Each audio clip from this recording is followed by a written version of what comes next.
Hi, and welcome to Dittmer Knittery. Whether you are a new viewer or a returning viewer, I'm very happy to have you here today.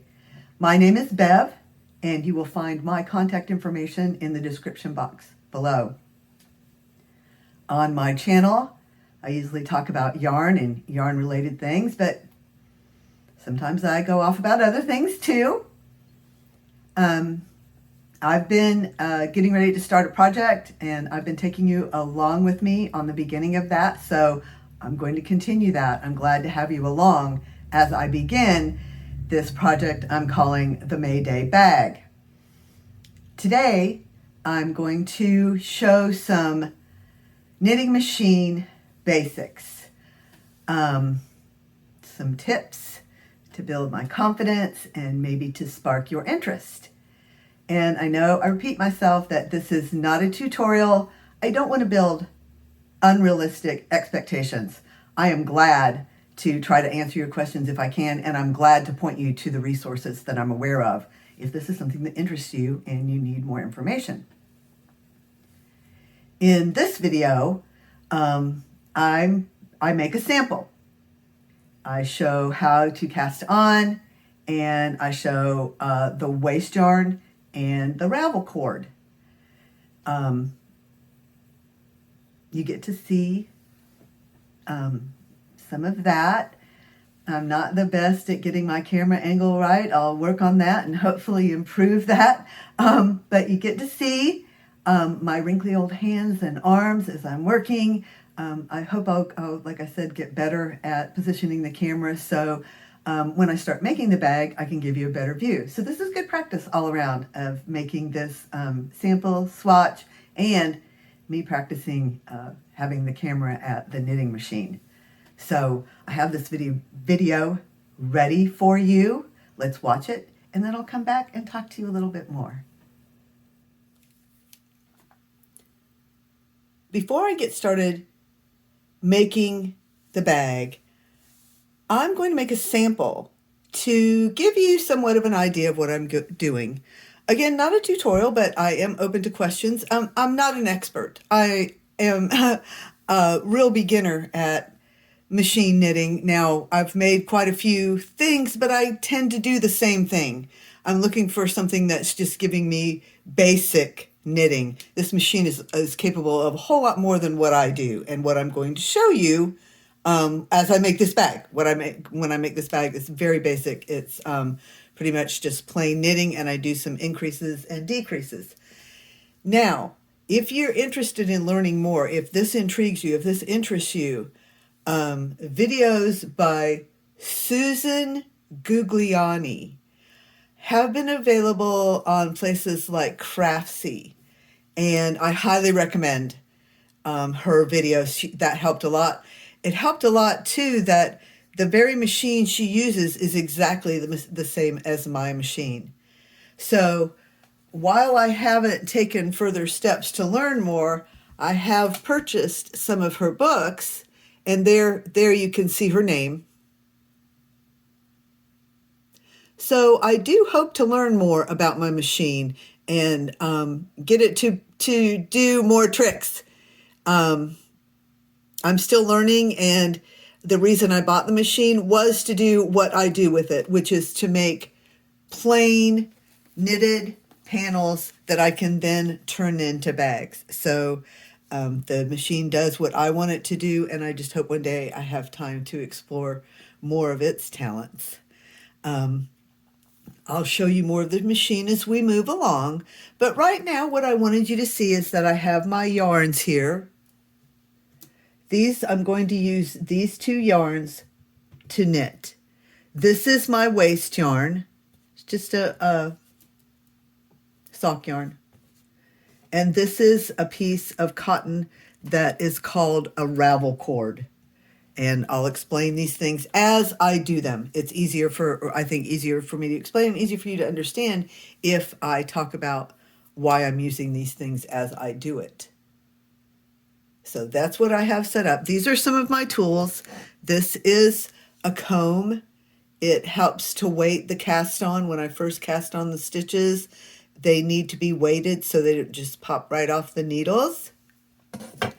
And this is a tool that I use to line up the needles I'm going to use. And I'll show you these things when I come to using them. And like I said, right now I'm going to make a sample. And I'm going to move my camera so you can see the needles and the needle bed.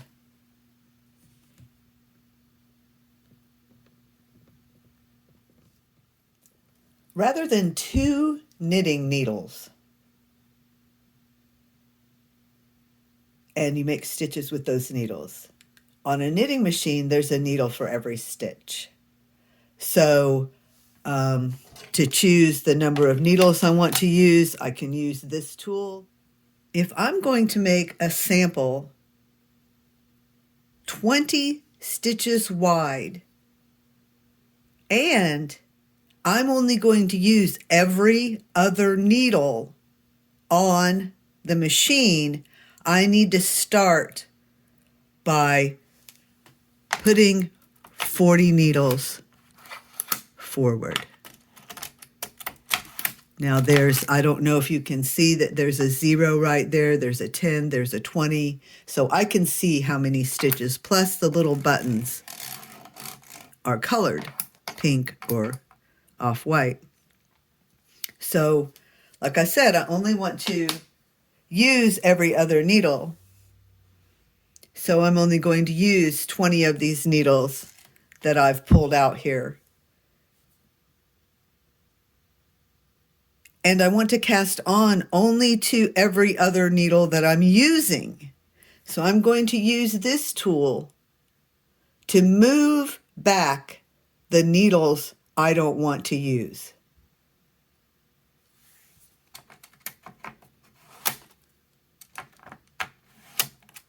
So now I have 10 needles I'm going to cast on, and then I'm going to bring 10 more needles into play. Then I'll have the total of my 20 needles that I'm going to use to make a sample. These needles, pushed all the way to the back, they will not knit.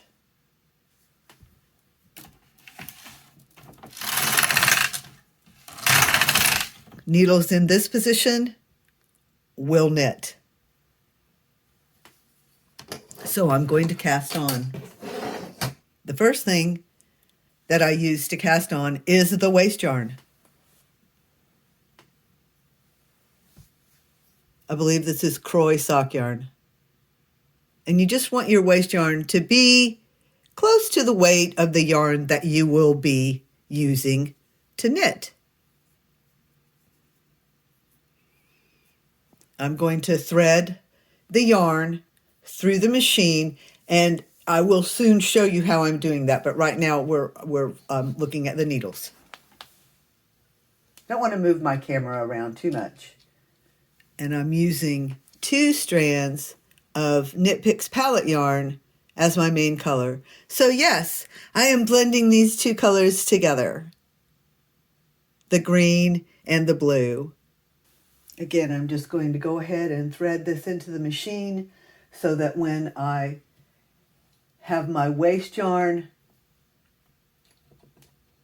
when I'm finished using my waste yarn, I have my working yarn ready to go. The reason for casting on every other, or for using only every other needle as I knit, is to make the stitches larger, which when you're wanting to felt something, which this will be a felted bag, you want the stitches to be large, just like if you were knitting it or crocheting it by hand, you would use large tools. So on this machine, by using only every other needle, I'm making the stitches a little bit larger. This is the waste yarn casting on.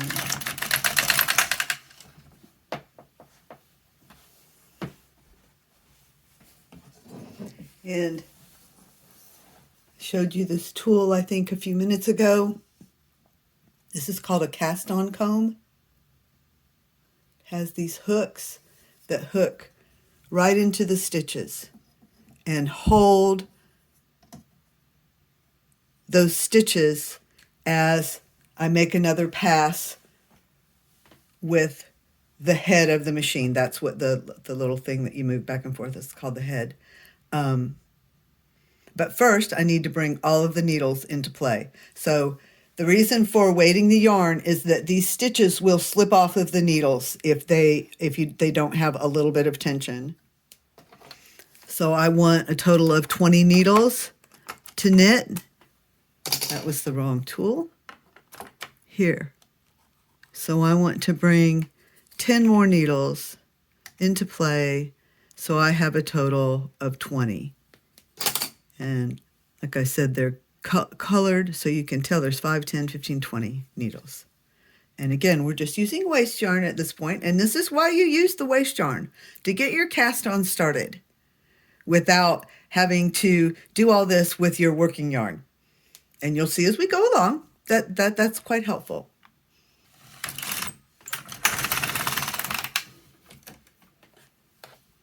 So that's 2 rows of waste yarn.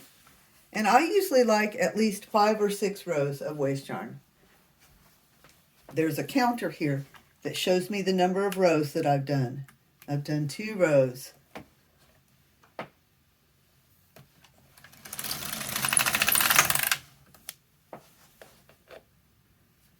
Give a little tug to the comb and make sure that there is a stitch on each one of these needles.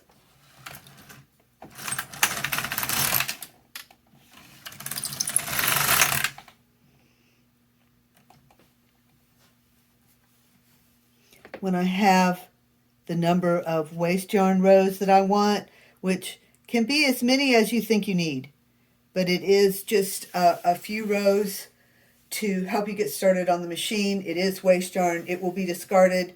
The advantage of having more rows is that you just have more fabric to hold on to there. And also, if there wasn't a stitch on every needle, you could stop and adjust that and do a few more rows instead of starting completely over.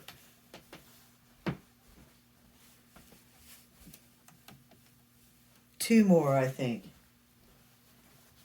But see how big the stitches are? I don't know if you can see that. It's making quite large stitches. And that's what we want. That's what I want.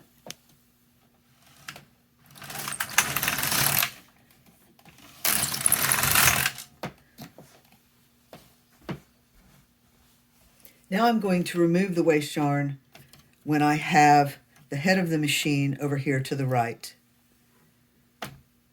And that's so that I can add a row of what's called Ravel cord, which separates your waste yarn from your working yarn and allows you to pick up the stitches from the working yarn if you choose and continue working by hand, which is what I want to do. So I'm just getting my Ravel cord yarn where I can see that it's not going to tangle as it comes through the machine. And it is just a lightweight cotton yarn. You can use anything that's smooth. You wouldn't want to use anything fuzzy. So this lightweight cotton yarn is perfect for using as what's called the Ravel cord, which is a single row between the waste yarn and the working yarn. And I don't thread this through the machine. I just hold it in place because it's just one row. And it doesn't need to be threaded. I just hold it between a couple of my fingers to guide it and do that row of Ravel cord.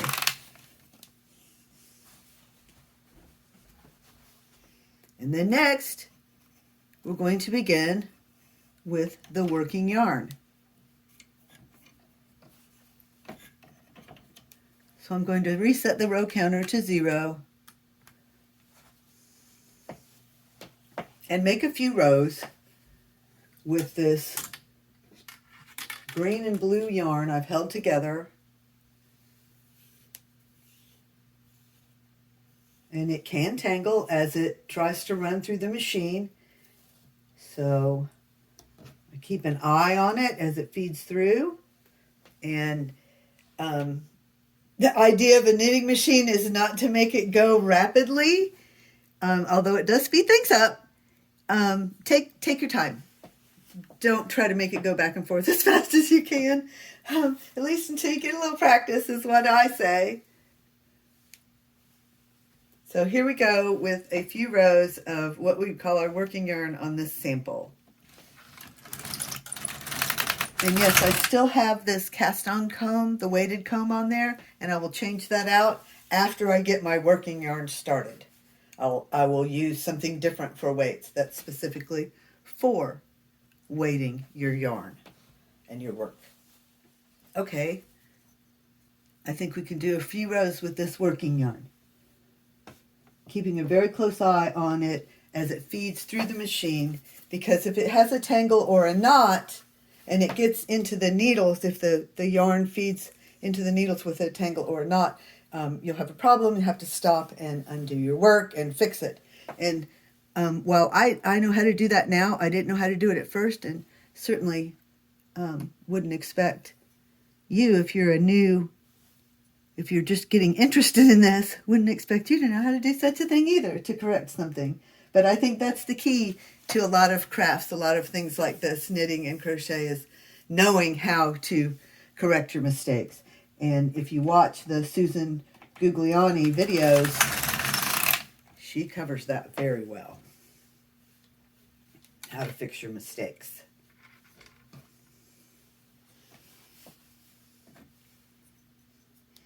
Always checking to see that there's a stitch on every hook and that it's a good stitch. It's not a slip stitch. It's a knitted stitch.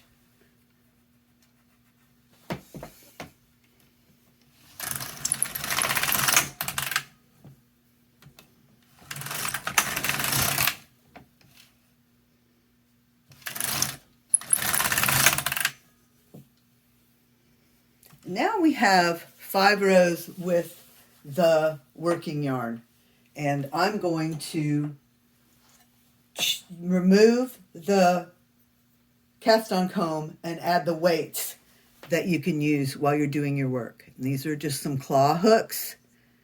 They're weighted. I have 2 of them, one on each edge, and you do want it all the way to the edge because these edge stitches are the most likely to pop off the needles. There, the casting comb is off, cast on comb is off, and there's my work. If you need additional weights, you can buy more weights, or you can use something like, say, a binder clip and clip it on there, and that provides enough weight in the middle. The binder clip would not be enough weight for the edges, but it is enough weight for the center there. And now, so long as the yarn flows through the so long as the yarn flows smoothly through the machine, we can just go back and forth and continue to knit.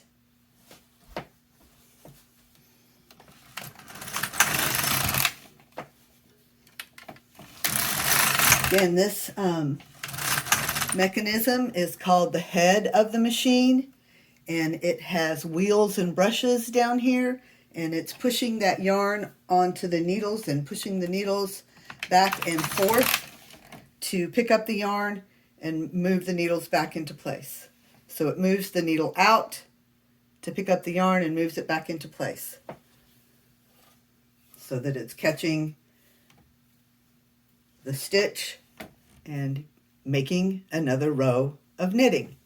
And you'll see that it is creating stockinette stitch, and what you see is the reverse stockinette stitch. So on the other side it is stockinette stitch. At this point it's not very easy to turn it over and let you see what those stitches look like, but I'm going to make this sample long enough that I'll be able to show you that. There are much more sophisticated machines that can do things besides stockinette stitch. But again, as much as I would really like to have a more fancy machine, I have not made full use of this one. And I'm still having a great time learning and making things with it. And see how the yarns, I don't know if you can see how the yarns are blending together, but again, let me make a few more rows, and then we can get a better look at our work and see the stockinette stitch side.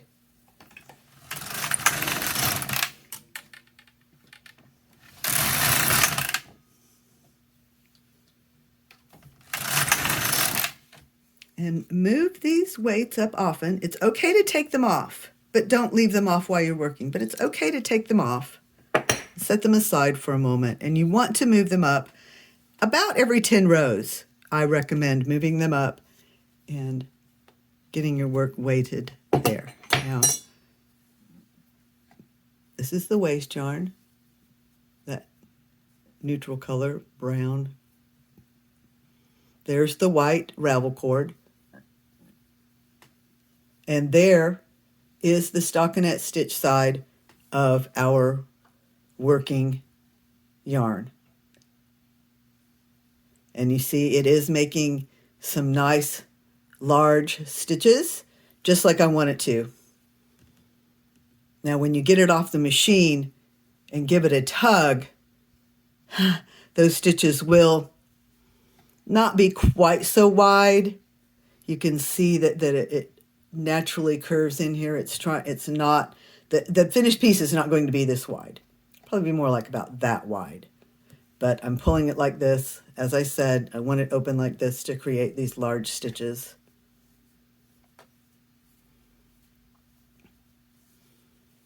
Because I want to felt it. And you want large stitches and to use large tools in general when you're felting something. Not always, but that's the way I do it. That's the method I'm using. There are, many, many ways to knit and many, many ways to felt and do all these different things that we do. So this is 14 rows I can see on the counter. I don't know if you can see the counter, the row counter, but it's telling me I have 14 rows, and it's usually accurate. Every once in a while I notice that it misses a row, and what it usually misses is the like the turnover for a 10th row or for a 100th row. So there's a little sample. I'm going to continue a few more rows and then take it off the machine. I think that I will wait until I have my piece that I'm making to show you how to work it from here. So you can just finish this off. You can put it on your knitting needles and finish it off. That's the way I do it, is I actually put each one of these stitches, the live stitches, onto my knitting needle. Then you can remove the Ravel cord and the waste yarn. And then I, at the other end, when I'm finished, add another row of Ravel cord, add a few more rows of waste yarn. Then you can remove it from the machine and again pick up these stitches with a knitting needle, a handheld knitting needle, and continue or finish off.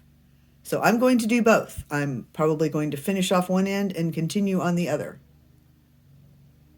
Well, let's see. On a bag, I'll be folding it in half.